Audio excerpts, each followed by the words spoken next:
세상을 온통 회색빛으로 물들일 듯 장대비가 억수같이 쏟아지는 여름날이었습니다. 아스팔트가 뜨거운 숨을 뿜어내는 한낮의 열기는 온데간데 없고 이제는 차갑게 식은 도시의 눅눅한 골목마다 빗물과 쓰레기가 뒤섞인 퀴퀴한 냄새가 진동했습니다. 김순덕 할머니는 오늘도 어김없이 자신의 구부정한 등보다 더 높이 솟은 수레를 힘겹게 밀고 있었습니다.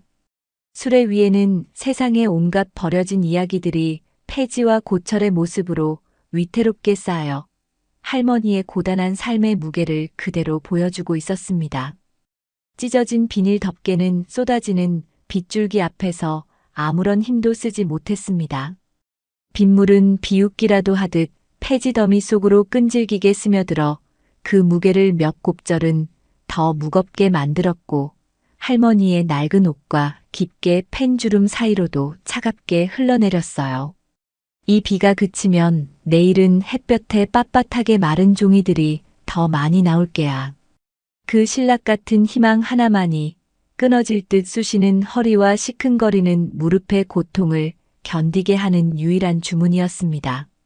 할머니는 잠시 낡은 가게 처마 밑으로 수레를 밀어넣고 거친 숨을 몰아쉬었습니다. 빗줄기가 처마 끝에 부딪혀 만들어내는 규칙적인 낙수 소리를 들으며 잠시 멍하니 잿빛 하늘을 올려다보았습니다. 그때였습니다.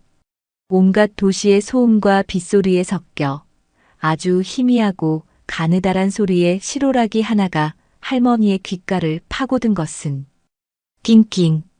너무나 작은 소리라 처음에는 빗물이 벽틈을 비집고 흐르는 소리이거나 혹은 자신의 고단한 신경이 만들어낸 환청이라 여겼습니다. 하지만 할머니는 고개를 기울여 소리가 들려오는 어두운 골목 구석으로 시선을 돌렸습니다.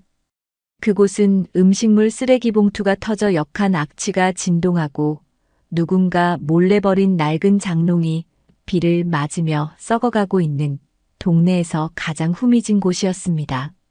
할머니는 자신도 모르게 홀린 듯 그곳으로 천천히 발걸음을 옮겼습니다.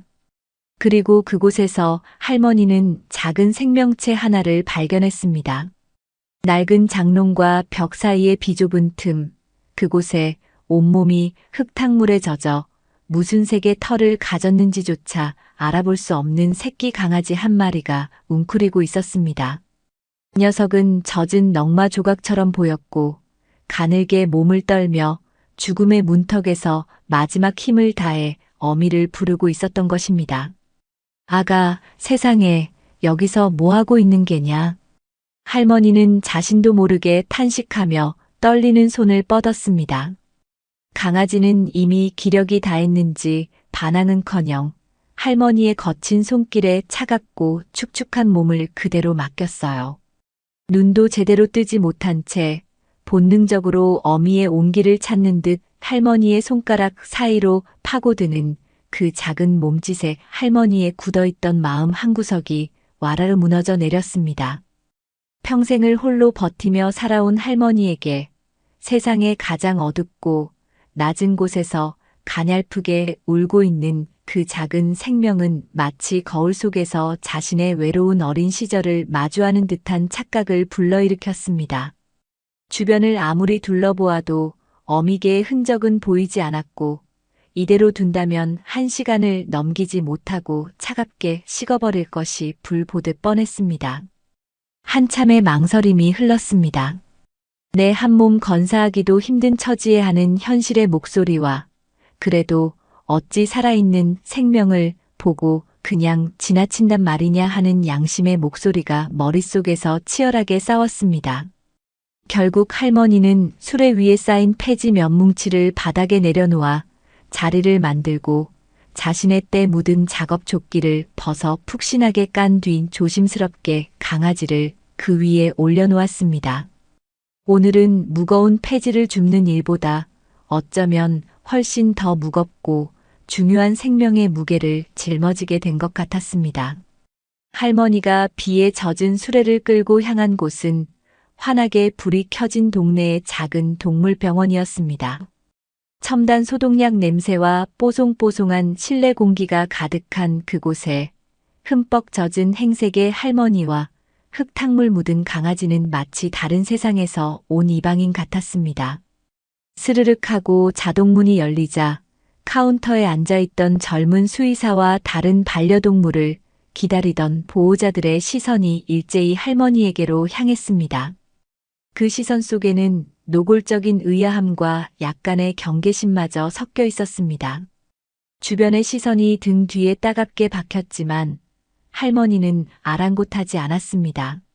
오직 품 안에서 미세하게 떨고 있는 작은 생명의 온기에만 집중하며 진료대 앞으로 다가갔습니다. 그리고는 조심스럽게 강아지를 꺼내 차가운 스테인리스 진료대 위에 내려놓았습니다. 선생님, 이 아이 좀 살려주시오. 길에서 주웠는데 숨을 제대로 못 쉬어요. 수의사는 잠시 강아지의 상태를 살피기 위해 청진기를 들었습니다. 그의 미간이 미세하게 찌푸려졌고 이내 깊은 한숨과 함께 고개를 저었습니다. 그의 표정은 어둡기만 했습니다. 할머니, 죄송하지만 상태가 너무 좋지 않습니다. 심각한 저체온증에 탈수, 영양실조까지 겹쳤어요. 어미 젖을 뗀 지도 얼마 안 된 새끼 같은데 어미에게서 떨어져 비를 너무 오래 맞은 것 같습니다. 솔직히 말씀드리면 살아날 확률이 거의 없다고 보시는 게 맞습니다. 치료를 시작한다고 해도 수액을 맞고 인큐베이터에 들어가야 하는데 비용이 만만치 않을 겁니다. 수의사의 말 한마디 한마디는 차가운 현실의 비수가 되어 할머니의 가슴에 박혔습니다. 할머니는 떨리는 손을 잠바 주머니 속으로 가져갔습니다. 그 안에는 온종일 폐지를 주워번 돈과 며칠 전 쌈짓돈을 합친 꼬깃꼬깃 접힌 10,000원짜리 3장과 1,000원짜리 몇 개가 전부였습니다. 다음 주 월세의 일부이자 남은 일주일을 버티게 해주려면 몇 봉지에 가. 그야말로 할머니의 목숨줄이나 다름없는 돈이었습니다. 잠시 망설이던 할머니의 눈에 진료대 위에서 마지막 남은 숨을 몰아쉬는 작은 생명의 모습이 들어왔습니다. 꺼져가는 촛불처럼 위태로운 그 모습 앞에서 할머니는 모든 고민과 계산을 떨쳐버렸습니다. 이것은 돈의 문제가 아니었습니다. 이것은 생명의 문제였고 외면해서는 안 될 양심의 문제였습니다. 괜찮습니다. 제가 가진 돈이 이것뿐인데 이걸로 할 수 있는 만큼만이라도 어떻게 좀 치료해 주세요. 제발 부탁입니다, 선생님. 할머니는 주머니 속의 돈을 전부 꺼내 수의사에게 내밀었습니다. 눅눅한 습기를 머금은 그 돈은 단순한 화폐가 아니었습니다. 할머니의 며칠치 끼니이자 고단한 삶을 버티게 하는 최소한의 희망이었고 그럼에도 불구하고 다른 생명을 구하고자 하는 위대한 사랑의 증표였습니다. 젊은 수의사는 돈과 강아지 그리고 간절한 눈빛으로 자신을 올려다보는 할머니의 얼굴을 번갈아 보았습니다. 그는 작게 한숨을 내쉬더니 이내 결심한 듯 고개를 끄덕였습니다. 할머니의 그 진심이 매일같이 생과 사를 마주하며 무뎌졌던 그의 마음을 움직인 것입니다. 응급처치를 받고 겨우 미약한 숨을 이어가게 된 강아지를 품에 안고 집으로 돌아온 할머니는 자신의 유일한 재산인 낡은 담요 위에 조심스럽게 녀석을 눕혔습니다. 수의사는 최선을 다했지만 여전히 오늘 밤을 넘기기 힘들 수도 있다고 마음의 준비를 하라고 말했습니다. 창밖에서는 여전히 비가 세차게 내리고 있었고 할머니의 작은 단칸방에는 스산하고 절망적인 기운마저 감돌았어요. 할머니는 젖은 수건으로 강아지의 더러운 몸을 정성껏 닦아주고 오래된 헤어드라이어에 가장 약한 바람으로 멀찍이서 따뜻한 온기를 불어넣어주며 밤새 곁을 지켰습니다. 아가, 힘을 내야 한다. 이렇게 가버리면 안 돼. 내가 너에게 좋은 이름을 지어줄게. 할머니는 강아지의 작은 머리를 쓰다듬으며 마치 기도를 하듯 속삭였습니다. 영원한 복덩이라는 뜻으로 영복이라고 부를게. 우리 영복이 이름처럼 이 할미에게 복덩이가 되어주고 너 자신도 복을 가득 안고 일어나야 한다. 알았지? 그렇게 밤이 깊어갔습니다. 할머니는 깜빡 잠이 들었다가 새벽녘의 한기에 놀라 눈을 떴습니다. 순간 가슴이 철렁 내려앉았어요. 혹시나 하는 불길한 예감에 떨리는 손으로 영복이에게 손을 뻗는 순간 기적이 일어났습니다. 차갑게 식어 있을 거라 생각했던 영복이의 몸에서 분명한 온기가 느껴졌고 녀석이 아주 작은 혀를 내밀어 할머니의 거친 손가락을 살짝 하친 것입니다. 이윽고 영복이는 아주 천천히 무거운 눈꺼풀을 들어 올렸습니다. 세상의 모든 어둠과 빛을 함께 담은 듯 깊고 맑은 검은 눈동자가 할머니를 똑바로 바라보고 있었어요. 영복아, 내 새끼 영복아, 내가 눈을 떴구나. 할머니의 눈에서 뜨거운 눈물이 봇물 터지듯 흘러내렸습니다. 그것은 슬픔의 눈물이 아닌 기쁨과 감사, 그리고 환희의 눈물이었습니다. 칠흑 같던 고독의 어둠 속에서 한 줄기 빛을 만난 듯 메마르고 버려졌던 할머니의 세상에 영복이라는 새로운 동반자이자 가족이 찾아온 운명적인 만남의 순간이었습니다. 이제 할머니는 더 이상 혼자가 아니었습니다. 영복이라는 새로운 이름을 얻고 기적처럼 살아난 작은 생명은 김순덕 할머니의 메마른 일상에 스며드는 따스한 햇살과도 같았습니다. 지독한 외로움이 머물던 단칸방은 이제 영복이가 꼬리를 흔들며 내는 경쾌한 소리와 할머니의 나지막한 웃음소리로 채워졌습니다. 하지만 행복의 무게는 현실의 고단함과 비례했습니다. 이제 할머니의 어깨 위에는 자신의 생계뿐만 아니라 하루가 다르게 쑥쑥 자라나는 영복이의 밥그릇까지 얹혀 있었습니다. 이 작은 온기를 지켜내기 위해 할머니는 이전보다 더 일찍 새벽찬 공기를 맞으며 집을 나서야 했고 가로등이 켜지고 세상이 잠들 준비를 할 때까지 눅눅한 폐지 더미를 뒤져야만 했습니다. 술의 무게는 날이 갈수록 더 무겁게 느껴졌고 언덕길을 오를 때면 몇 번이고 숨을 골라야 했습니다. 밤이 되면 쑤시는 허리와 시큰거리는 무릎을 주무르며 잠 못 이루는 날이 허다했어요. 하지만 그 고통의 끝에는 언제나 영복이가 있었습니다. 고된 노동을 마치고 집으로 돌아와 문을 열면 영복이는 세상을 다 얻은 듯 펄쩍펄쩍 뛰며 할머니를 반겼습니다. 그 까만 눈동자와 마주할 때면 하루의 피로가 눈 녹듯 사라지는 기분이었습니다. 할머니는 자신의 밥은 한술 덜어낼지언정 영복이의 밥그릇은 언제나 고봉으로 채워주었습니다. 따뜻한 물에 만밥을 허겁지겁 먹는 영복이의 모습을 그저 바라보는 것만으로도 배가 불렀고 세상 어떤 진수성찬도 부럽지 않았습니다. 영복이는 할머니에게 고된 현실을 버티게 하는 유일한 희망이자 살아 숨 쉬어야 할 분명한 이유가 되어주고 있었습니다. 그러나 할머니와 영복이가 느끼는 유대감과 달리 세상의 시선은 차갑고 무관심했습니다. 할머니가 영복이를 수레 한편에 태우고 동네를 다니기 시작하자 사람들의 불편한 수군거림이 등 뒤에 비수처럼 날아와 꽂혔습니다. 특히 동네 반장을 맡고 있던 깔끔한 성격의 박 여사는 어느 날 작정하고 할머니를 가로막고 섰습니다. 할머니, 제발 이러지 마세요. 온 동네 쓰레기통을 다 뒤지고 다니는 개를 이렇게 버젓이 끌고 다니시면 어떡해요?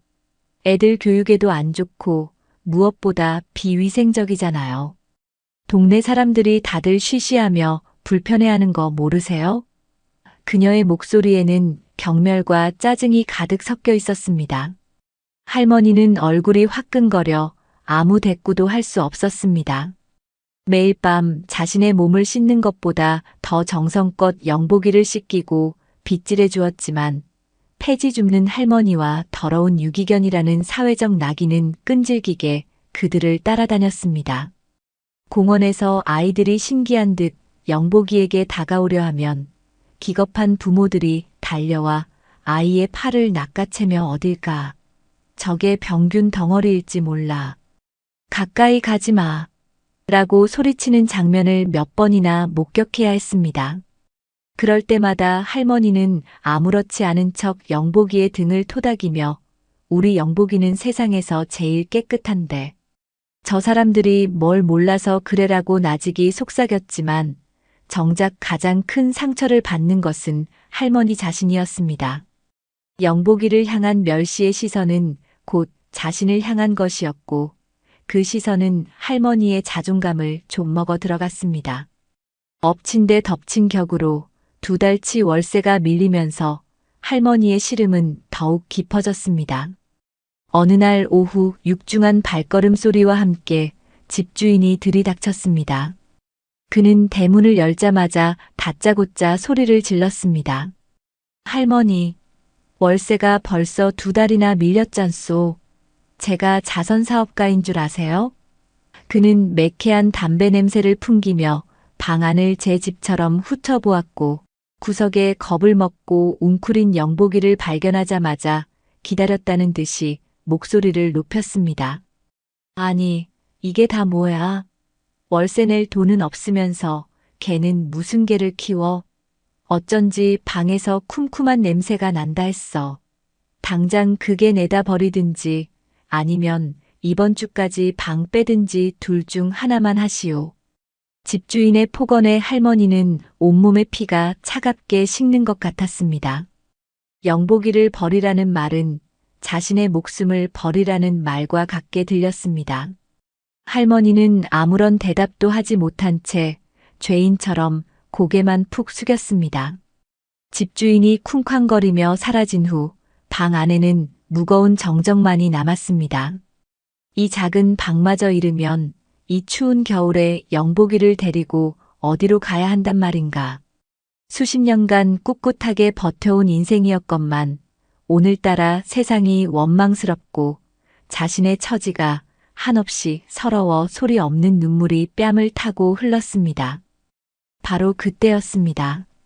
할머니의 슬픔을 고스란히 느낀 것인지 영복이가 조용히 다가와 따뜻하고 축축한 혀로 할머니의 눈물을 하차주었습니다. 그리고는 가만히 할머니의 무릎에 머리를 기대왔습니다. 그 작은 온기와 흔들림 없는 눈빛이 할머니에게 이렇게 말하는 듯 했습니다. 주인님, 제가 있잖아요. 아무 걱정 마세요. 제가 곁을 지킬게요. 할머니는 영복이를 힘껏 끌어안았습니다. 세상 모두가 자신을 손가락질하고 외면해도 이 작은 생명만큼은 온전히 자신의 편이라는 사실이 그 어떤 위로의 말보다 더 큰 힘이 되었습니다. 그래, 영복아. 내가 있는데 이 할미가 무서울 게 뭐 있겠니? 너와 함께라면 그 어떤 어려움도 다 이겨낼 수 있어. 꼭 이겨내고 말 거다 굳은 다짐과 함께 할머니는 영복이의 등을 토닥이며 기나긴 밤을 견뎌냈습니다. 할머니의 굳건한 다짐에 하늘이 응답이라도 한 것일까요? 영복이는 하루가 다르게 할머니의 든든한 동반자이자 수호자로 성장했습니다. 이제 녀석은 더 이상 수레에 얌전히 앉아만 있는 작은 강아지가 아니었습니다. 제법 늠름한 체격과 위풍당당한 걸음걸이로 할머니의 곁을 지켰고 그 영특함은 종종 할머니를 놀라게 했습니다. 특히 할머니의 수레를 지키는 데 있어서는 그 누구보다 뛰어난 경비견이었습니다. 어느 나른한 오후 할머니가 폐지를 정리하다 잠시 근처 공중화장실에 들른 사이였습니다. 그 틈을 노려한 젊은 남자가 주위를 두리번거리며 수레로 접근했습니다. 그는 수레에 실린 값비싼 구리 전선 뭉치를 발견하고는 욕심에 찬 눈빛으로 손을 뻗었습니다. 바로 그 순간 수레 밑 그늘에서 낮잠을 자던 영복이가 용수철처럼 튀어올랐습니다. 흐르르릉, 멍, 멍, 멍. 평소의 온순함은 온데간데 없고 등 털을 곤두세우고 날카로운 이빨을 드러낸 채 맹렬하게 지저댔습니다. 그 기세는 마치 거대한 맹수와도 같았어요. 남자는 혼비백산하여 비명을 지르며 도망쳤고 영복이는 그가 골목 끝으로 완전히 사라질 때까지 맹렬한 기세로 추격하듯 짖었습니다. 잠시 후 화장실에서 돌아온 할머니는 어지럽혀진 수레와 씩씩거리는 영복이를 보고 상황을 단번에 파악했습니다. 할머니는 영복이의 머리를 끌어안고 연신 등을 쓸어주었습니다. 아이고, 우리 영복이. 이 할미 재산을 지켜주려고 그랬어? 무섭지는 않았고, 기특한 내 새끼, 정말 복덩이가 따로 없구나. 할머니의 칭찬에 영복이는 언제 그랬냐는 듯 꼬리를 살랑이며 할머니의 거친 손에 얼굴을 부비며 안겼습니다. 그날 저녁 할머니는 장에서 가장 큰 고구마를 사와 푹 삶아 영복이에게 상으로 주었습니다. 영복이가 보여준 놀라운 일화는 여기서 그치지 않았습니다. 며칠 뒤 지독한 환절기 감기에 걸린 할머니가 몸져 눕고 말았습니다. 펄펄 끓는 열과 온몸을 애는 듯한 몸살 기운에 할머니는 자리에서 일어날 기력조차 없었습니다. 머리맡에 놓인 약봉지는 이미 텅 비어 있었고 몽롱한 의식 속에서 할머니는 신음처럼 중얼거렸습니다. 아이고, 머리야. 약이라도 먹어야 하는데. 영보가 할미가 너무 아파서 꼼짝을 못하겠다. 그저 흘려보낸 혼잣말이었습니다. 하지만 영복이는 그 말을 용케 알아들은 듯 했습니다. 녀석은 갑자기 벌떡 일어나 텅 빈 약봉지를 입에 덥석 물었습니다. 그리고는 현관문으로 달려가 앞발로 문을 긁으며 낑낑대기 시작했습니다. 할머니는 영복이의 기이한 행동에 설마하면서도 마지막 희망을 걸고 위태로운 몸을 일으켜 문고리를 잡았습니다. 문이 열리자마자 영복이는 한치의 망설임도 없이 쏜살같이 밖으로 달려나갔습니다. 녀석이 향한 곳은 할머니가 늘 이용하던 동네의 건강 약국이었습니다. 영복이는 약국 유리문을 앞발로 드르륵 긁어댔습니다. 소리를 듣고 나온 약사는 입에 낯익은 약봉지를 물고 있는 영복이를 보고는 경악을 금치 못했습니다. 할머니가 늘 사가던 종합 감기약 봉투였습니다. 약사는 순간적으로 모든 상황을 파악했습니다. 세상에, 할머니가 편찮으셔서 내가 심부름을 온 거니? 이런 기특한 녀석을 봤나? 감탄한 약사는 서둘러 새 감기약을 작은 비닐봉투에 담아 영복이의 목에 단단히 걸어주었습니다. 그리고는 할머니께 잘 가져다 드리고 꼭 좀 쉬시라고 전해드려라. 라며 영복이의 머리를 대견하게 쓰다듬어 주었습니다. 잠시 후 헐레벌떡 집으로 돌아온 영복이가 할머니의 손에 약 봉투를 내려놓았을 때 할머니는 흐릿한 시야 속에서도 뜨거운 눈물이 솟구치는 것을 느꼈습니다. 이것은 단순한 심부름이 아니었습니다. 자신과 영복이가 언어를 넘어 마음으로, 영혼으로 연결되어 있다는 것을 확인하는 기적이었습니다. 이 약 심부름 사건은 약사의 입을 통해 동네 전체로 퍼져나가며 전설 같은 이야기가 되었습니다.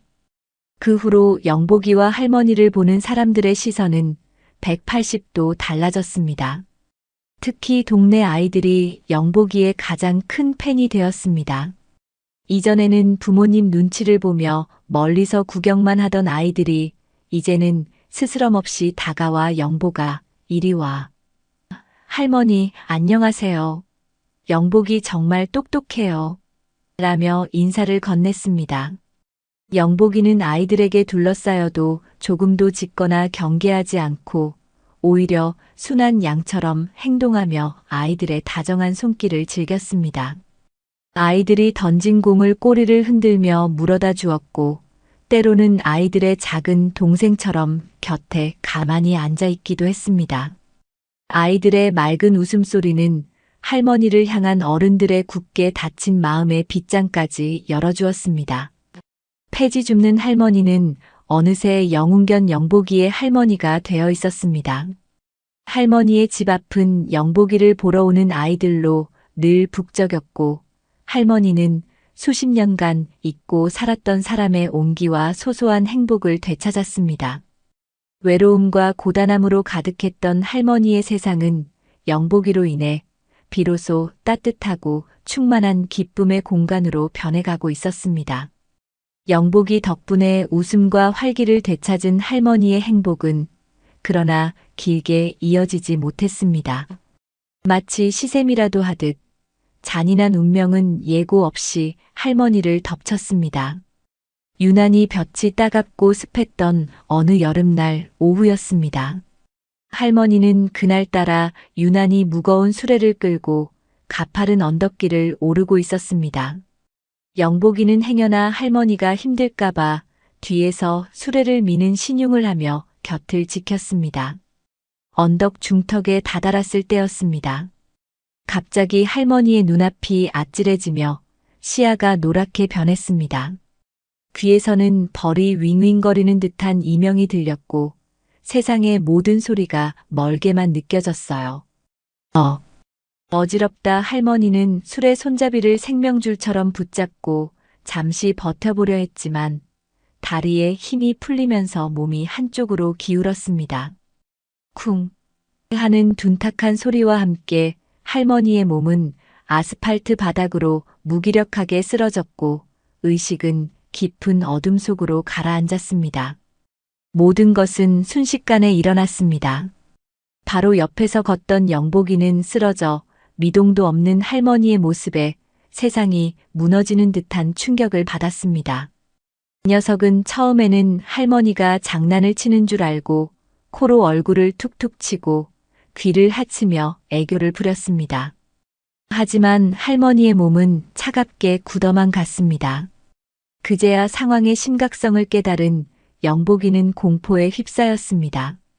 녀석은 할머니의 옷자락을 물고 흔들며 깨우려 했지만 아무 소용이 없었습니다.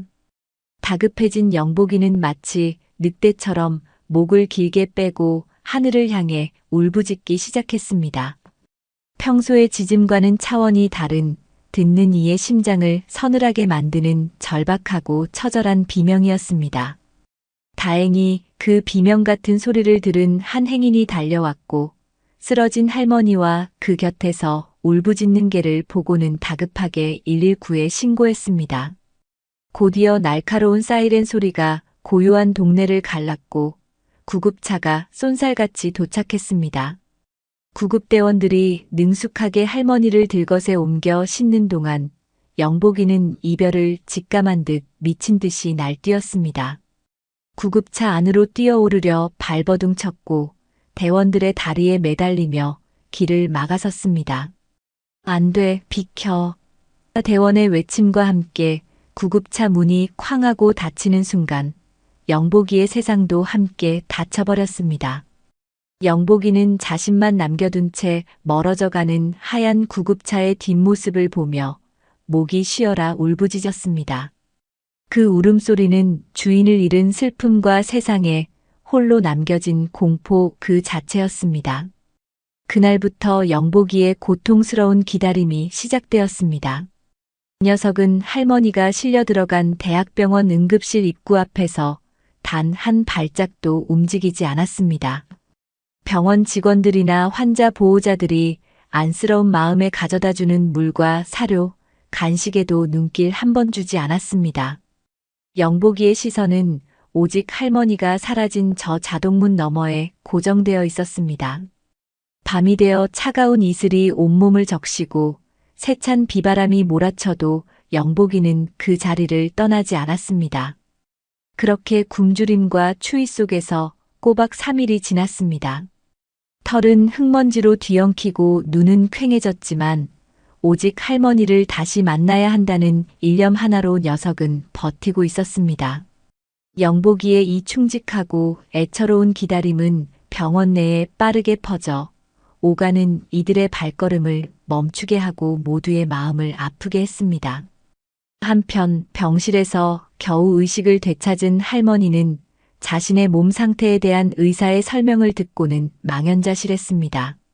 의사는 할머니가 아주 오랫동안 방치된 중증 당뇨병 환자이며 쓰러진 원인 역시 제때 관리를 하지 못해 발생한 고혈당 쇼크라고 설명했습니다.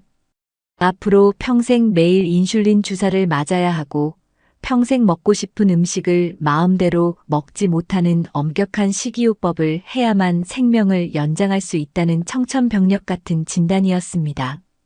병원비와 약값에 대한 걱정보다 할머니의 마음을 더 무겁게 짓누른 것은 오직 영복이에 대한 생각이었습니다. 내가 없으면 우리 영복이는 밥은 누가 챙겨주며 잠은 어디서 잔단 말인가. 지금쯤 추위와 배고픔 속에서 나를 기다리고 있을 텐데. 할머니는 자신의 처지보다 영복이 걱정에 밤새 눈물로 베개를 적셨습니다. 앞으로 자신의 몸을 제대로 가누기도 힘든 상황에서 어떻게 영복이를 책임져야 할지 눈앞이 캄캄했습니다. 만약 내가 영영 일어나지 못하거나 영복이를 돌볼 수 없을 만큼 쇠약해진다면 그 끔찍한 상상은 할머니의 심장을 갈기갈기 찢어놓는 것 같았습니다. 며칠 후 간신히 퇴원 수속을 밟고 무거운 발걸음으로 병원을 나선 할머니는 정문 앞에서 기적처럼 자신을 기다리고 있던 영복이와 재회했습니다. 며칠 사이 몰라보게 쇠약해진 영복이가 할머니를 발견하고는 마지막 남은 힘을 다해 달려와 품에 안겼습니다. 그러나 다시 만난 기쁨도 잠시, 집으로 돌아온 할머니의 건강은 예전과 비교할 수 없을 만큼 나빠져 있었습니다. 조금만 움직여도 숨이 턱까지 차올랐고 수시로 찾아오는 어지럼증의 하루의 대부분을 누워서 보내야 했습니다. 할머니는 방 한구석에서 곤히 잠든 영복이를 내려다보며 깊이를 알 수 없는 절망감에 휩싸였습니다. 이제 더 이상 희망은 없는 것 같았습니다. 퇴원 후 할머니의 삶은 마치 깨지기 쉬운 유리그릇을 다루듯 위태로웠습니다. 매일 정해진 시간에 배를 드러내고 스스로 인슐린 주사를 놓는 것은 끔찍하게 고통스러웠고 소금기 하나 없는 밍밍한 야채죽으로 끼니를 때우는 것은 삶의 낙을 송두리째 빼앗아 가는 형벌과도 같았습니다. 무엇보다 할머니를 공포에 떨게 한 것은 혈당이 급격히 떨어지며 찾아오는 저혈당 쇼크의 위험이었습니다. 식사를 조금만 걸러도 갑자기 온몸에 식은땀이 흐르고 손이 마비된 듯 떨렸으며 눈앞이 캄캄해지는 아찔한 순간들이 반복되었습니다. 그런데 바로 그 절망의 순간에 영복이의 놀랍고도 신비한 능력이 빛을 발하기 시작했습니다. 할머니 스스로가 몸의 이상을 감지하기도 전 영복이가 먼저 위험 신호를 보내왔습니다. 녀석은 갑자기 하던 놀이를 멈추고 안절부절 못하며 할머니의 주위를 맴돌았습니다. 코로 할머니의 손과 다리를 툭툭 건드렸고 때로는 불안한 신음소리를 내거나 다급하게 지저대며 무언가를 알리려 애썼습니다. 처음 몇 번은 영복이가 그저 어리광을 부리는 줄 알았던 할머니도 그 직후 어김없이 찾아오는 저혈당 증세를 겪고 나서야 모든 것을 깨달았습니다.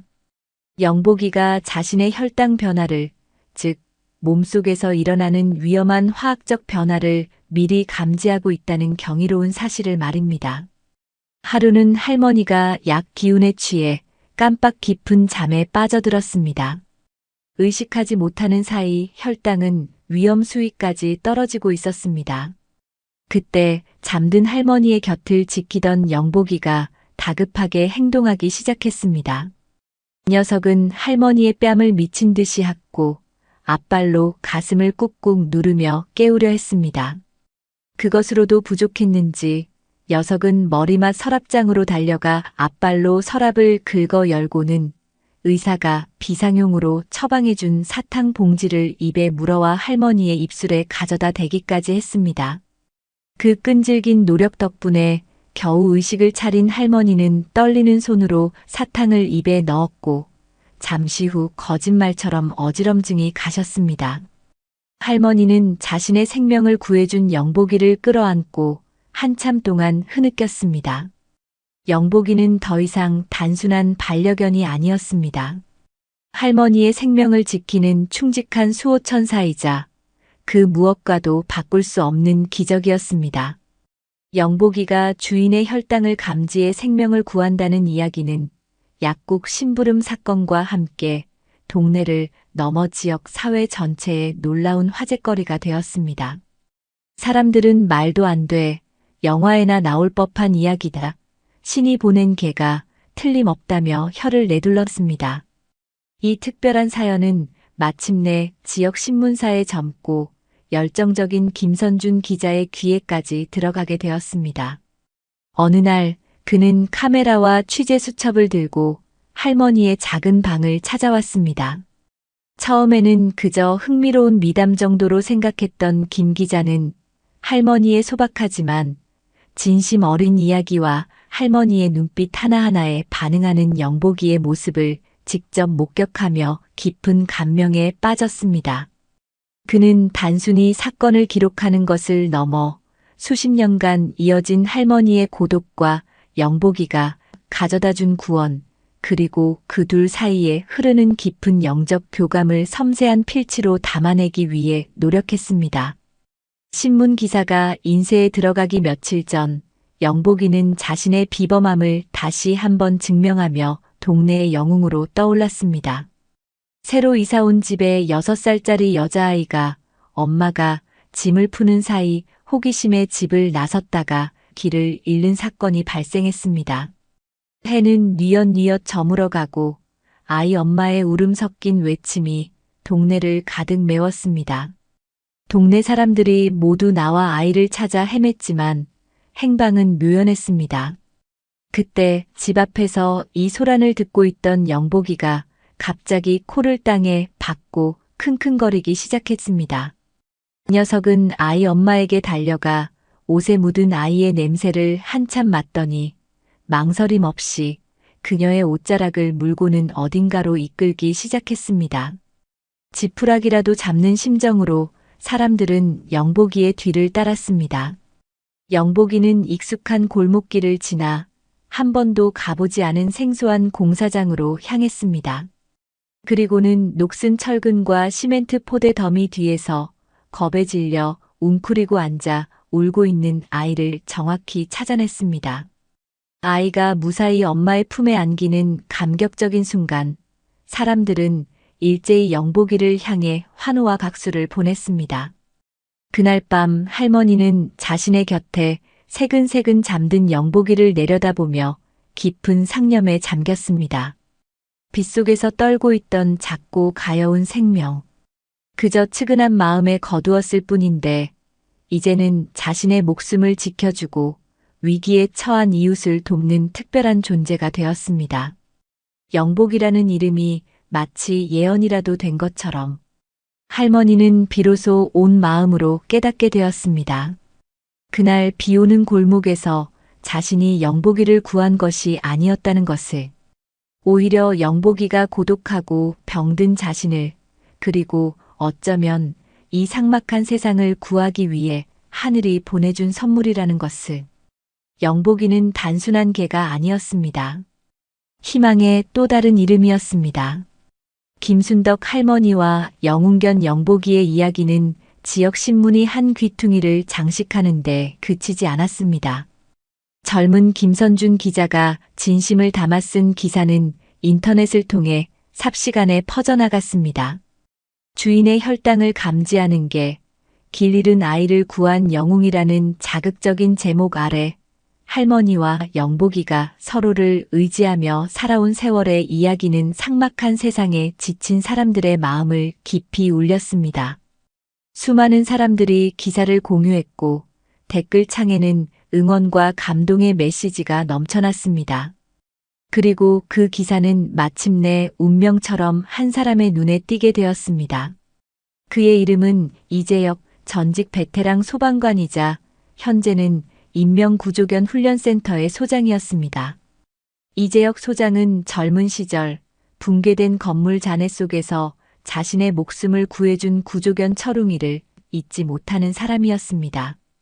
그는 개를 단순한 동물이 아닌 인간과 영혼을 나눌 수 있는 가장 고귀한 동료라 믿었습니다. 그는 수많은 천재견에 대한 과장된 기사들을 접해왔기에 처음에는 반신반의했습니다. 하지만 기사 속 영복이의 눈빛, 그리고 할머니를 바라보는 그 깊이를 알 수 없는 시선에서 그는 죽은 줄로만 알았던 자신의 옛 동료 철웅이의 그림자를 보았습니다. 무언가에 이끌린 듯 그는 수소문 끝에 할머니의 동네를 직접 찾아갔습니다. 그는 값비싼 외제차 대신 낡은 트럭을 몰고 왔고 전문가의 권위적인 태도 대신 이웃집 아저씨 같은 푸근한 인상으로 할머니에게 자신을 소개했습니다.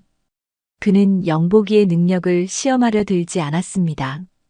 대신 할머니가 살아온 이야기, 영복이를 처음 만났던 비 오는 날의 이야기를 조용히 들어주었습니다. 그는 할머니의 주름진 손과 영복이의 털에 묻은 세월의 흔적을 보며 이들의 유대감이 단순한 주종 관계를 넘어선 사랑 그 자체임을 간파했습니다. 한참의 시간이 흐른 뒤 그는 조심스럽게 본론을 꺼냈습니다. 할머니, 제가 영복이를 보니 보통 아이가 아닙니다. 이 아이의 지능과 공감 능력은 훈련으로 만들어낼 수 있는 수준을 넘어섰어요. 이것은 하늘이 내린 재능입니다. 이재혁 소장은 영복이를 전문 인명 구조견으로 훈련시키고 싶다는 제안을 했습니다. 그는 구조견이 어떤 일을 하는지, 얼마나 많은 생명을 구할 수 있는지, 그리고 영복이가 그 일을 해낼 수 있는 대한민국 최고의 제목임을 열정적으로 설명했습니다. 할머니는 가슴이 뛰었습니다. 자신의 복덩이, 자신의 전부인 영복이가 수많은 사람을 구하는 영웅이 될 수 있다니. 하지만 그 기쁨도 잠시, 할머니의 마음은 이내 차갑게 식어버렸습니다.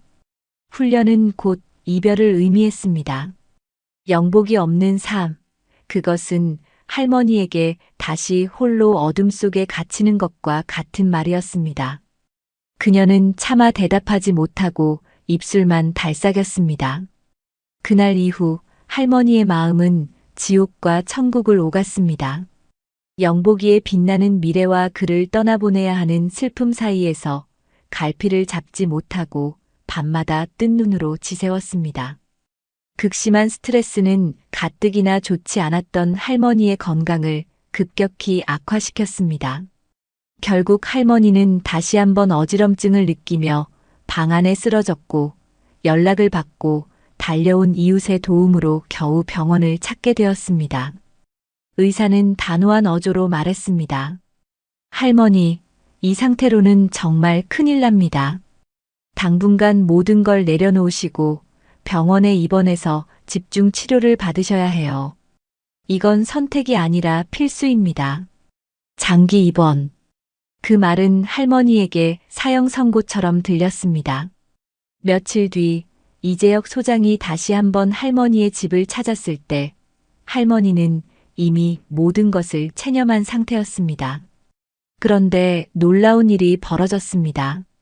이 소장이 다시 한번 영복이의 훈련에 대해 이야기하려 하자 영복이가 그의 앞을 가로막고 서서 나지막이 으르렁거리기 시작한 것입니다.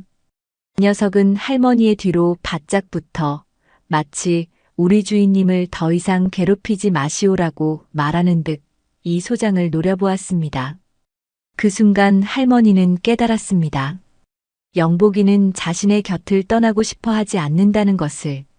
하지만 동시에 깨달았습니다.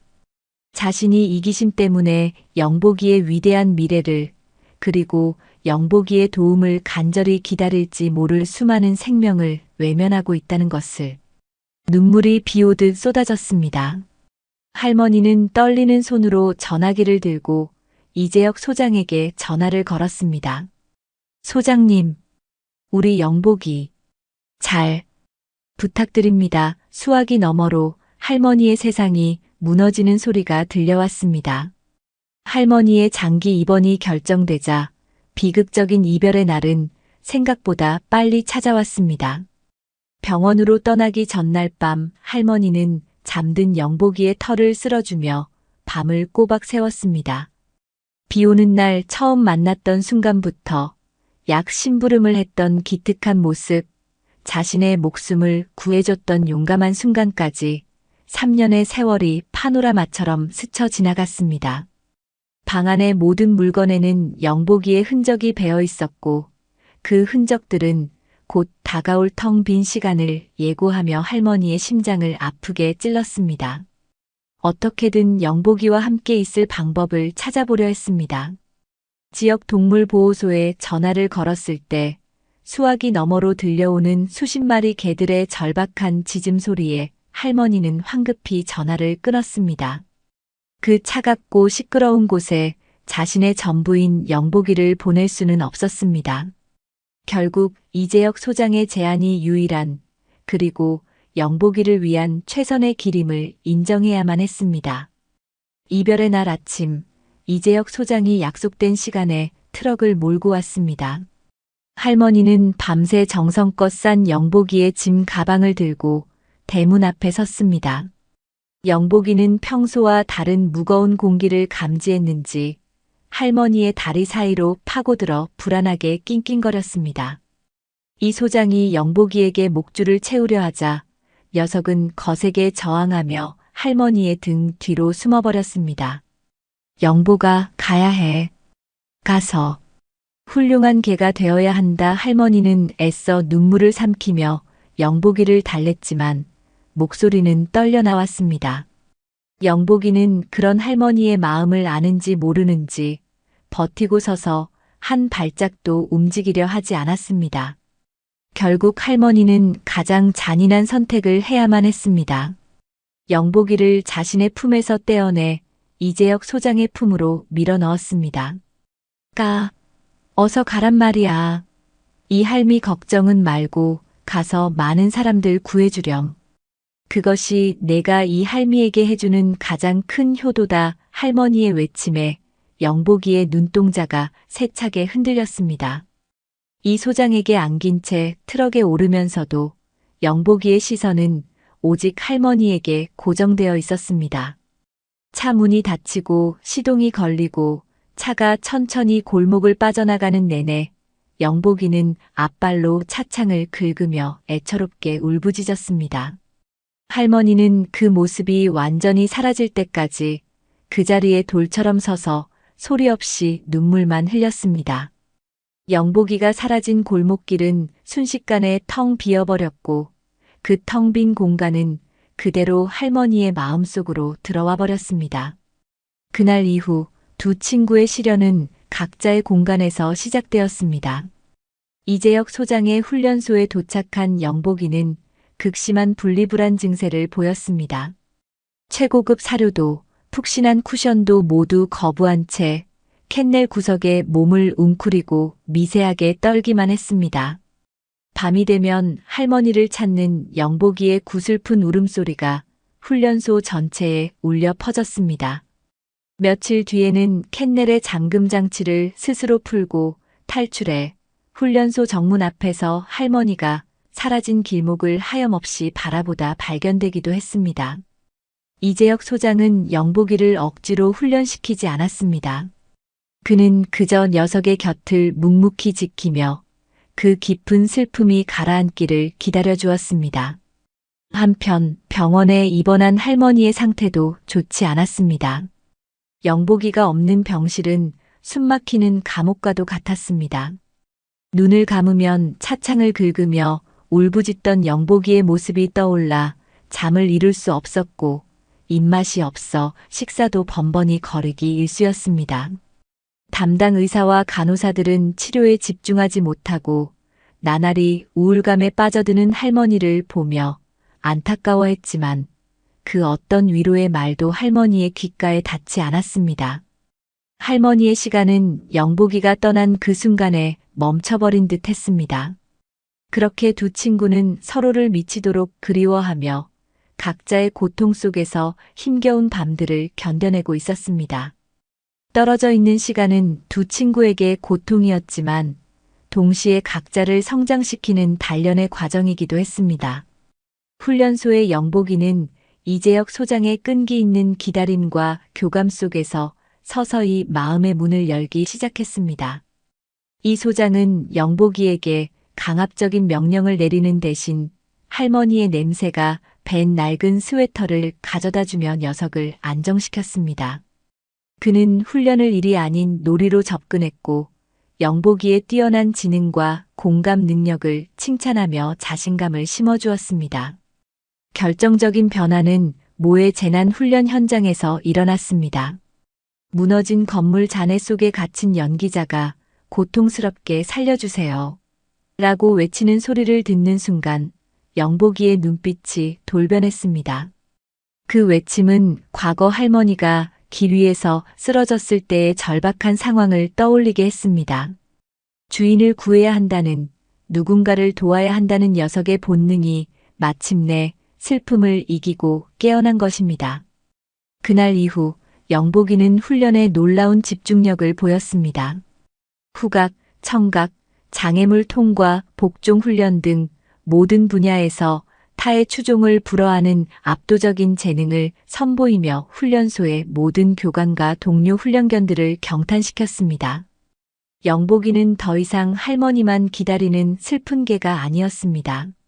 자신의 사명을 깨닫고 그 사명을 향해 달려가는 예비 영웅으로 거듭나고 있었습니다. 그리고 마침내 영복이에게 첫 실전 임무가 주어졌습니다. 주말 산행에 나섰다가 실족하여 계곡 아래로 추락한 등산객을 찾는 일이었습니다. 폭우로 수색이 난항을 겪고 있었고 구조의 골든타임이 얼마 남지 않은 절박한 상황이었습니다. 헬기를 통해 수색 현장에 투입된 영복이는 빗속을 뚫고 미친 듯이 산을 누비기 시작했습니다. 흙탕물과 젖은 나뭇잎이 뒤섞인 악조건 속에서도 영복이는 인간의 눈으로는 절대 찾을 수 없는 희미한 채취의 흔적을 따라갔습니다. 그리고 몇 시간의 끈질긴 수색 끝에 영복이는 바위 틈에서 저체온증으로 의식을 잃어가던 실종자를 발견하고는 큰 소리로 지저 구조대의 위치를 알렸습니다.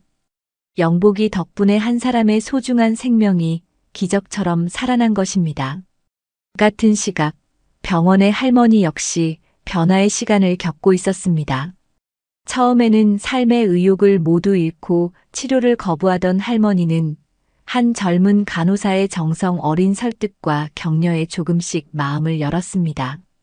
어느 날 오후 간호사가 병원 휴게실에 텔레비전을 틀어주며 말했습니다. 할머니, 뉴스 좀 보세요. 지난번 그 강아지 이야기 나오는 것 같아요. 텔레비전 화면에는 헬기에서 내리는 늠름한 모습의 영복이와 구조된 등산객의 가족들이 눈물을 흘리며 영복이를 쓰다듬는 장면이 나오고 있었습니다. 앵커는 흥분된 목소리로 영복이를 나라를 구한 영웅견이라 칭송했습니다. 할머니는 자신의 눈을 의심했습니다. 화면 속에 저 위풍당당하고 자랑스러운 개가 자신이 비 오는 날 거두었던 그 작고 초라했던 강아지라니. 눈물이 하염없이 흘러내렸습니다. 하지만 이번 눈물은 슬픔의 눈물이 아니었습니다. 대견함과 자랑스러움, 그리고 깊은 사랑이 담긴 뜨거운 눈물이었습니다. 자신의 이별과 고통이 헛되지 않았음을, 영복이가 자신보다 더 크고 위대한 일을 해내고 있음을 확인한 순간이었습니다. 그날 이후 할머니는 달라졌습니다. 재활치료에 누구보다 적극적으로 참여했고 식사도 꼬박꼬박 챙겨 먹으며 건강을 되찾기 위해 필사적으로 노력했습니다. 영복이에게 부끄럽지 않은 주인이 되어야 한다는, 그리고 다시 만나는 날 건강한 모습으로 녀석을 힘껏 안아주어야 한다는 새로운 목표가 생겼기 때문입니다. 그렇게 두 친구는 비록 서로 다른 공간에 있었지만 각자의 자리에서 서로를 그리워하며 재회의 날을 향해 한 걸음 한 걸음 최선을 다해 나아가고 있었습니다. 시간은 흘러 어느덧 계절이 4번 바뀌고 차가운 바람이 부는 가을이 되었습니다. 할머니는 1년이라는 긴 병원 생활을 마침내 끝마치게 되었습니다. 꾸준한 치료와 재활 노력 덕분에 혈당은 안정적으로 관리되었고, 이제는 혼자서도 가벼운 산책을 할 수 있을 만큼 건강을 회복했습니다. 퇴원 수속을 밟던 날, 할머니의 손은 설렘과 기대로 미세하게 떨리고 있었습니다. 그동안 낡고 닳도록 보아온 영복이의 활약상 스크랩북을 품에 꼭 안고 있었습니다. 이제 드디어 꿈에 그리던 영복이를 만나러 가는 날이었습니다. 김선준 기자가 할머니를 위해 기꺼이 운전대를 잡았습니다. 그는 할머니와 영복이의 사연을 처음 세상에 알린 장본인으로서 이들의 감격적인 재회의 순간을 함께하고 싶어 했습니다. 차창 밖으로 익숙한 도시의 풍경이 지나고 낯선 시골길로 접어들수록 할머니의 심장은 주체할 수 없이 빠르게 뛰었습니다. 영복이가 나를 알아볼까? 1년이나 지났는데 나를 잊어버렸으면 어떡하지? 온갖 기대와 불안이 교차하는 동안 차는 마침내 푸른 잔디밭이 펼쳐진 인명구조견 훈련센터에 도착했습니다. 이재혁 소장이 환한 미소로 할머니를 맞이했습니다. 그의 안내를 받아 훈련장으로 들어서는 순간 할머니는 숨을 멈췄습니다. 넓은 훈련장에서는 여러 마리의 셰퍼드와 리트리버들이 훈련에 한창이었습니다. 하지만 할머니의 눈에는 그 어떤 개도 들어오지 않았습니다. 오직 자신의 영복이를 찾고 있었습니다. 바로 그때 훈련장 한쪽 끝에서 교관과 함께 복종 훈련을 하던 검은 털의 개 한 마리가 우뚝 그 자리에 멈춰 섰습니다. 영복이었습니다. 녀석은 훈련에 집중하던 중 바람을 타고 날아온 아주 익숙하고 그리운 냄새에 모든 동작을 멈춘 것입니다. 영복이는 고개를 들어 냄새가 시작된 곳을 향해 코를 벌름거렸습니다. 그리고 저 멀리 꿈속에서도 수없이 그렸던 자신의 주인이 서 있는 것을 발견했습니다. 시간은 찰나와 같았지만 두 친구에게는 영원처럼 느껴지는 순간이었습니다. 정적이 흘렀습니다. 이윽고 영복이의 입에서 깽 하는 기쁨과 슬픔이 뒤섞인 단말마의 비명이 터져나왔습니다. 그것을 신호로 영복이는 모든 것을 박차고 할머니를 향해 질주하기 시작했습니다.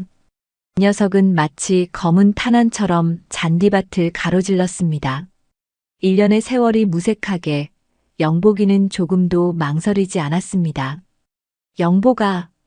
할머니의 외침이 터져나오는 것과 동시에 영복이가 할머니의 품으로 뛰어들었습니다. 할머니는 그 강력한 충격에 뒤로 넘어질 뻔했지만 영복이를 놓치지 않기 위해 온 힘을 다해 껴안았습니다. 1년 만에 다시 느껴보는 영복이의 체온, 심장 박동, 그리고 축축한 혀의 감촉. 할머니는 영복이의 목을 끌어안고 아이처럼 소리내어 울었습니다.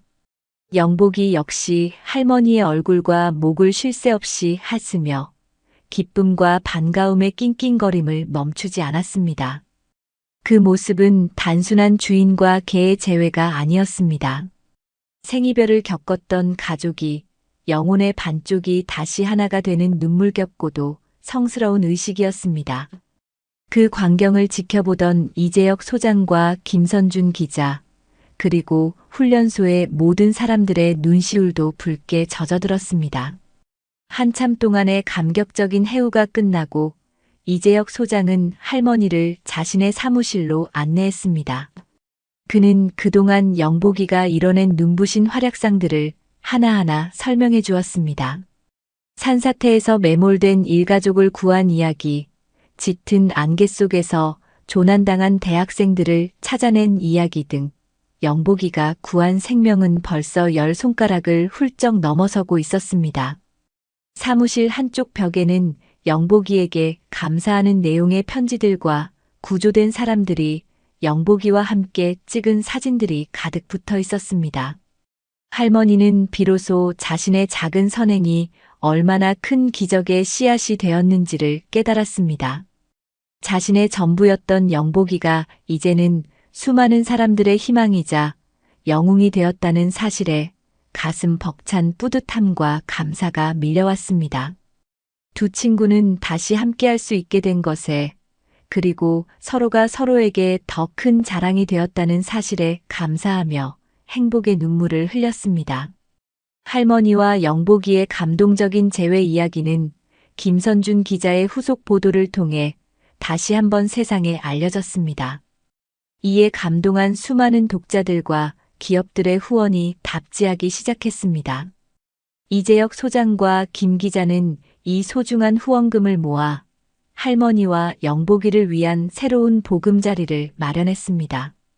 그들이 예전에 살던 어둡고 좁은 단칸방이 아닌 햇볕이 잘 드는 1층의 작은 아파트였습니다.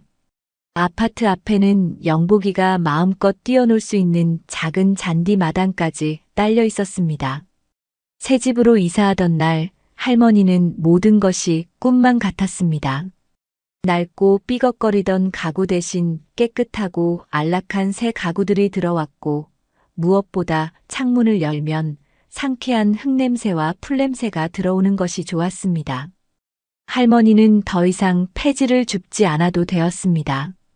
이제 할머니의 새로운 일상은 아침에 일어나 영복이와 함께 마당을 산책하고 정성껏 건강식을 만들어 먹고 오후에는 뜨개질을 하거나 라디오를 들으며 여유로운 시간을 보내는 것이었습니다. 영복이는 이제 현역 구조견에서 명예롭게 은퇴했지만 명예구조견으로서 주말마다 이재혁 소장과 함께 어린이 안전교육이나 자원봉사 활동에 참여하며 사회에 기여하는 삶을 이어갔습니다. 평일에는 온전히 할머니의 곁을 지키는 다정한 반려견으로 돌아왔습니다. 할머니의 삶은 더 이상 외롭지 않았습니다. 영복이가 구해준 사람들의 가족들이 명절이나 할머니의 생신 때면 잊지 않고 찾아와 진짜 가족처럼 함께 시간을 보냈습니다. 길을 잃었다가 영복이 덕분에 엄마 품으로 돌아갔던 꼬마 숙녀는 어느덧 초등학생이 되어 주말마다 영복이를 보러 놀러와 할머니에게 재롱을 피웠습니다. 할머니가 예전에 살던 동네의 아이들도 영웅견 영복이를 잊지 않고 버스를 타고 할머니의 새 집으로 소풍을 오곤 했습니다. 할머니의 작은 아파트는 늘 사람들의 온기와 아이들의 해맑은 웃음소리로 가득 찼습니다. 어느 화창한 가을날 오후 할머니는 마당의 작은 벤치에 앉아 따스한 햇살 아래 졸고 있는 영복이를 평화롭게 바라보고 있었습니다. 지난 3년의 세월이 주마등처럼 스쳐 지나갔습니다. 비 오는 골목길에서의 운명적인 만남, 고통스러웠던 가난과 사람들의 냉대, 갑작스러운 병마와 가슴 아팠던 이별의 순간, 그리고 기적 같은 재회와 지금의 평화로운 일상까지. 그 모든 순간순간마다 영복이는 할머니의 곁에 혹은 마음속에 함께 있었습니다. 할머니는 나지막이 영복이의 이름을 불렀습니다. 영복아. 부름에 영복이가 고개를 들고 꼬리를 살랑였습니다. 할머니는 주름 가득한 미소를 지으며 말했습니다. 이 할미는 평생 가진 것 없이 외롭게만 살았다고 생각했는데 아니었구나. 너를 만난 후 지난 3년의 시간은 하느님이 내게 주신 내 인생 최고의 선물이었다. 고맙다, 내 아들 영복아. 정말 고맙다. 그 고백은 그 누구에게도 아닌 오직 영복이와 할머니 자신, 그리고 그들을 지켜보는 하늘을 향한 진심 어린 감사의 기도였습니다. 영복이는 마치 그 말을 모두 알아들었다는 듯 조용히 다가와 할머니의 무릎에 머리를 기대었습니다. 따스한 가을 햇살 아래 두 친구의 새로운 시작은 그 어떤 소설보다 더 아름답게 빛나고 있었습니다. 할머니와 영복이의 이야기는 이제 지역사회를 넘어 전국적인 현상이 되었습니다. 대한민국의 내로라 하는 방송사들이 앞다투어 이들의 사연을 취재하기 위해 찾아왔습니다. 특히 인간과 동물의 특별한 교감을 다루는 한 유명 다큐멘터리 프로그램에 출연하게 되면서 이들의 이야기는 전 국민의 심금을 울렸습니다. 할머니는 카메라 앞에서 수줍어하면서도 영복이와의 첫 만남부터 가슴 아팠던 이별, 그리고 기적 같은 재회에 이르기까지의 모든 과정을 담담하게 풀어냈습니다. 방송이 나가는 내내 할머니의 진심 어린 눈물과 영복이의 늠름하고도 다정한 모습에 전국의 시청자들은 함께 울고 웃었습니다. 방송의 파급력은 상상을 초월했습니다. 방송국과 신문사에는 후원과 응원의 문의가 빗발쳤고 할머니와 영복이의 이름으로 개설된 후원 계좌에는 며칠 만에 수억 원에 달하는 성금이 모였습니다.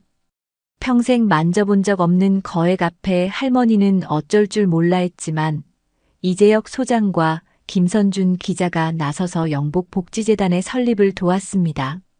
재단은 투명한 운영을 약속하며 모인 성금을 전국 각지의 열악한 동물보호소 지원과 인명구조견 양성 사업에 사용하기로 했습니다.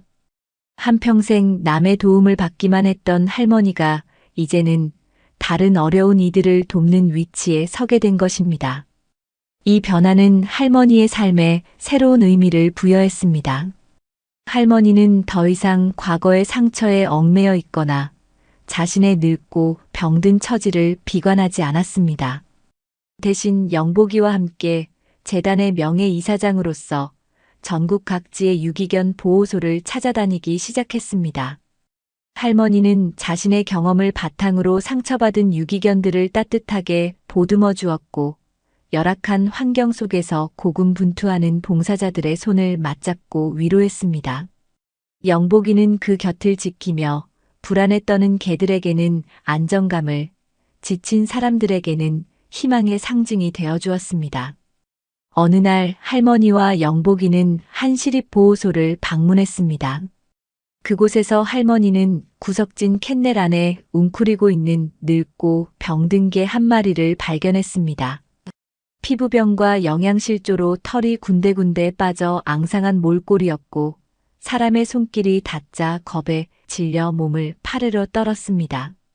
그 모습에서 할머니는 비 오는 날 처음 만났던 영복이의 모습을, 그리고 세상으로부터 버림받았던 자신의 과거를 보았습니다.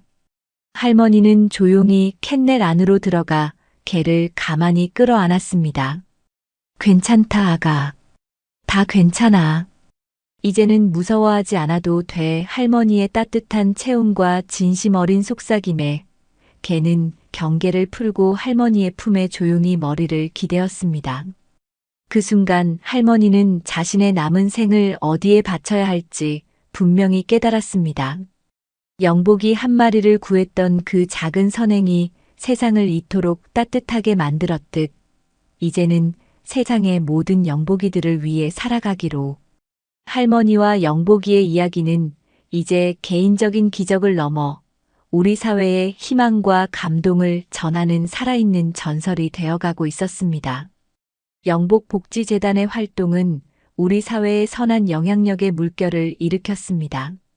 재단의 첫 번째 프로젝트는 전국 유기동물 보호소 환경 개선 사업이었습니다. 할머니와 영복이가 직접 방문했던 그 낡고 비위생적이던 시립보호소부터 시작되었습니다.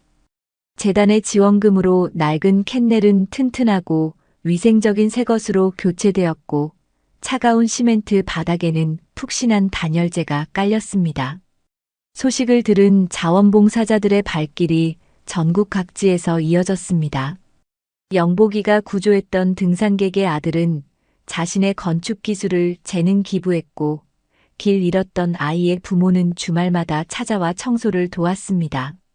현장에는 언제나 할머니와 영복이가 함께했습니다.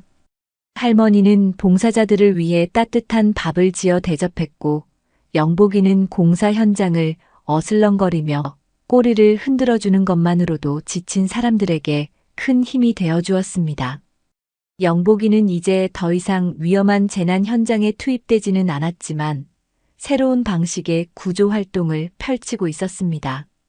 재단은 병원과 협력하여 동물 매개치료 프로그램을 시작했고 영복이는 그 중심에 있었습니다. 소아암 병동의 아이들은 영복이의 부드러운 털을 만지며 고통스러운 항암 치료의 스트레스를 잠시나마 잊을 수 있었고, 외로운 요양병원의 어르신들은 영복이의 재롱을 보며 수십 년 만에 처음으로 환한 웃음을 터뜨렸습니다. 영복이는 육체적인 구조를 넘어 사람들의 상처받은 마음과 외로운 영혼을 치유하는 존재로 그 역할이 확장되고 있었습니다.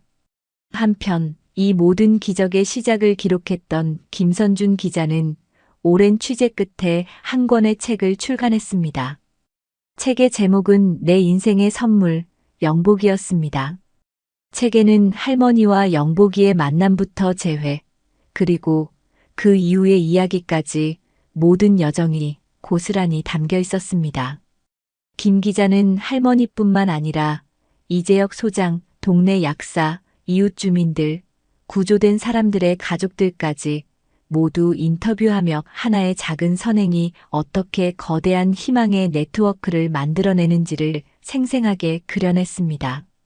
책은 출간되자마자 베스트셀러가 되었고 인쇄 전액은 영복복지재단에 기부되었습니다. 이제 할머니와 영복이의 이야기는 입에서 입으로 전해지는 일화를 넘어 영원히 지워지지 않는 활자로 기록되어 더 많은 사람들의 가슴 속에 희망의 씨앗을 심어주게 되었습니다. 그들의 이야기는 이제 그들만의 것이 아닌 우리 모두의 이야기가 되어 세상을 더욱 따뜻하게 만들고 있었습니다. 몇 년의 세월이 흐른 어느 늦여름, 또다시 장대비가 쏟아지는 날이었습니다. 그날따라 할머니는 무릎이 유난히 쑤셔 벤치에 앉아 창밖을 하염없이 바라보고 있었습니다. 빗줄기를 보니 영복이를 처음 만났던 그 운명적인 날이 어제 일처럼 생생하게 떠올랐습니다. 바로 그때 재단 사무실에서 다급한 전화 한 통이 걸려왔습니다.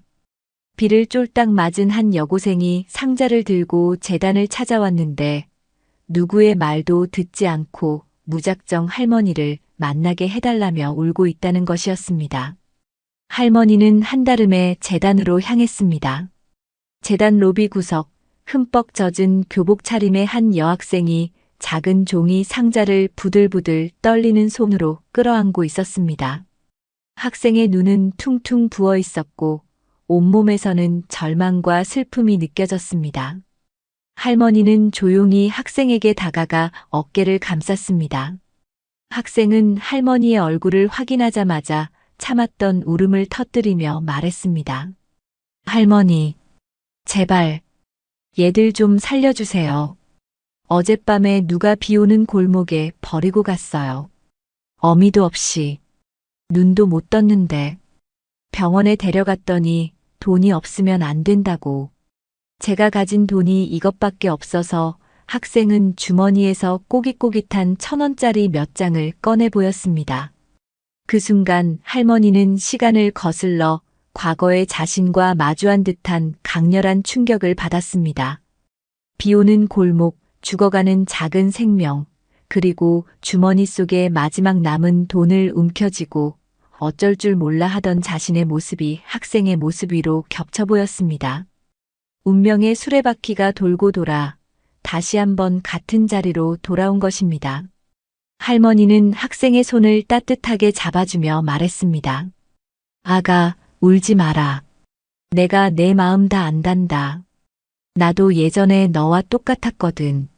할머니는 즉시 이재혁 소장과 김선준 기자에게 연락했습니다. 그들은 재단의 협력동물병원에 연락해 최고의 의료팀을 준비시켰습니다. 상자 안에는 태어난 지 일주일도 채 되지 않은 새끼 고양이 3마리가 서로의 체온에 의지한 채 가쁜 숨을 몰아쉬고 있었습니다. 할머니는 자신의 차에 학생과 고양이들을 태우고 직접 병원으로 향했습니다. 차 안에서 할머니는 학생에게 자신의 이야기를 들려주었습니다. 영복이를 처음 만나 병원으로 데려갔던 이야기, 돈이 없어 망설였던 이야기, 그리고 그 작은 생명이 자신의 인생을 어떻게 바꾸어 놓았는지에 대한 이야기를.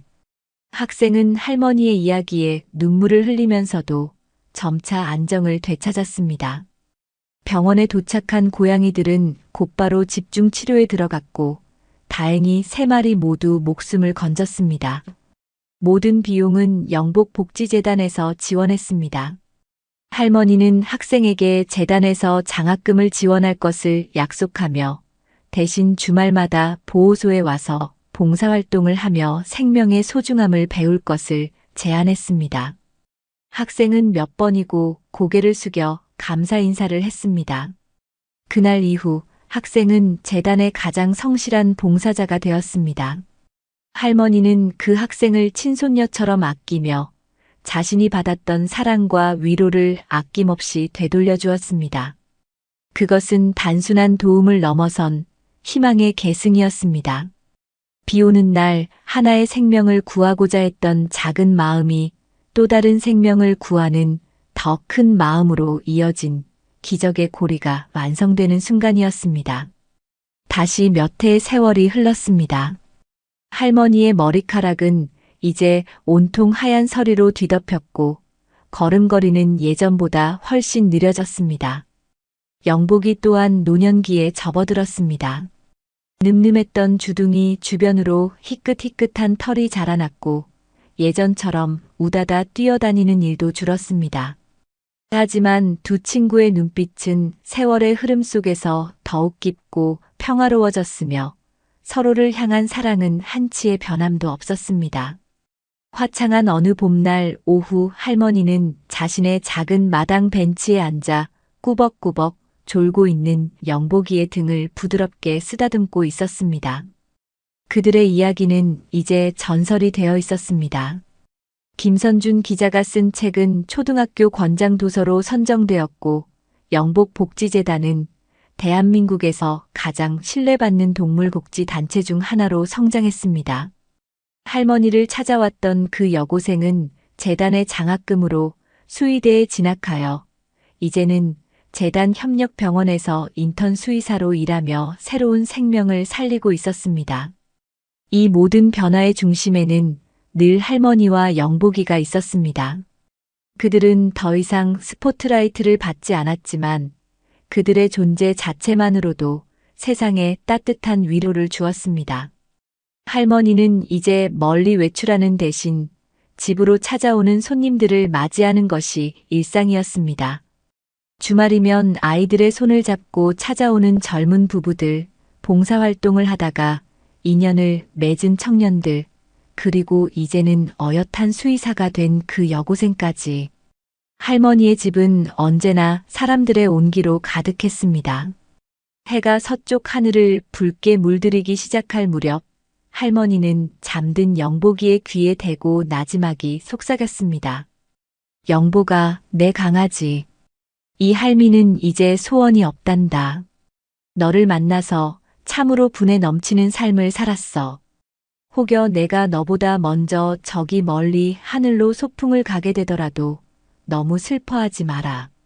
거기서도 나는 매일 너를 지켜보며 기다릴 테니 너는 여기서 남은 시간 동안 많은 이들에게 사랑을 나눠주다가 아주 천천히 행복하게 살다가 나중에 오렴. 알았지?